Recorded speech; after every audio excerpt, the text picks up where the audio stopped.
Alex, on l'a dit, on le redit, c'est jour de rentrée à Québec sur fond de controverses entourant une antenne du cégep de la Gaspésie à Montréal, antenne anglophone d'ailleurs. Oui, et déjà ce matin, le ministre de l'Éducation, Jean-François Roberge, a dit qu'il y a des ajustements qui seront à faire sur un programme qui est donné à cette antenne-là, qui est seulement en anglais, et sur le fait que le site Internet aussi de l'antenne en question du cégep de Gaspésie-les-Îles est seulement en anglais. Donc, je vous remets tout ça en contexte. Le cégep a ouvert en 2015 un campus à Montréal qui offre ce cours seulement en anglais pour attirer, entre autres, la clientèle internationale. Il y a une bonne partie de la clientèle qui vient de la Chine et de l'Inde et qui étudie donc à Montréal pour retourner par la suite dans le pays, peut-être s'installer aussi au Québec et au Canada. C'est un programme qui a eu énormément de succès. On avait commencé avec une trentaine d'étudiants et là, on est rendu à près de 2000. Alors, si vous regardez le cégep en entier, le cégep de Gaspésie-les-Îles, on a à peu près 2200 étudiants. Donc, une grande partie des étudiants du cégep viennent de ce campus-là. Alors là, il y a des gens qui critiquent en disant que c'est une façon, ça participe à l'anglicisation de Montréal. Le gouvernement a été interpellé là-dessus par les oppositions et par Québec français, entre autres. On va revenir à ça. Mais tout en écoute le premier ministre qui avait ceci à dire il y a quelques minutes à peine.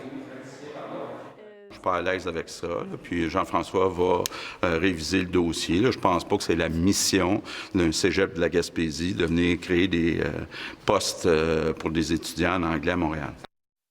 Je pense qu'il faut que le financement dans les cégeps en région soit mieux fait. Parce que si c'est pas fait correctement, bien, on assiste à ce genre d'affaires-là un peu bizarres. Le rôle des cégeps, surtout des cégeps francophones, ce n'est pas d'être un guichet automatique pour donner des diplômes fast-track aux étudiants étrangers. Il faut leur donner une immersion également dans un monde francophone, dans un Québec francophone lorsqu'ils viennent. Alors, il faut qu'ils soient en contact avec le français, c'est important. Alex, le directeur du cégep, lui, défend son campus montréalais. Ouais, en fait, je vous dirais, je précise, c'est le responsable de l'antenne en question à Montréal. Et lui, il dit, d'une part, le cégep de Gaspésie-les-Îles est un cégep bilingue. Il y en a 4 comme ça au Québec. Donc, répond quand même à sa vocation. Ensuite, il y a un profit important qui est réutilisé pour maintenir des programmes en région avec cette antenne montréalaise. On parle d'un profit qui dépasse le $1 million. Donc, ça aussi, c'est à considérer. Et ce qu'il dit finalement, c'est qu'il y a un programme en français où il devrait y avoir des cours en français qui vont s'ajouter au cursus dans les prochains jours. Mais je vous le rappelle, le ministre Roberge a déjà dit qu'il va devoir y avoir une composante française à cette antenne-là, qu'on va devoir aussi faire la publicité en français. On écoute tout de suite M. Vachon et Maxime Laporte du Mouvement Québec français. On va ajouter dès l'automne prochain une offre aussi de formation en français et qui va se développer et augmenter continuellement. Alors, de ce côté-là, nous, on est toujours en lien avec la génétique même du cégep qui est celle d'offrir la formation en français comme en anglais. De plus en plus, il y a des programmes bilingues, des programmes en anglais seulement, dans les cégeps francophones, dans certaines universités également, et cela est en voie d'être normalisé.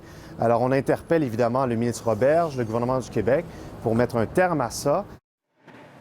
Alors évidemment, on traite par la bande tout le dossier de l'éducation et du financement de l'éducation au Québec. Il y aura d'autres sujets qui seront importants pour cette rentrée parlementaire parce que c'est jour de rentrée aujourd'hui. On va parler beaucoup de santé et d'environnement. Et là, il y a la période de questions qui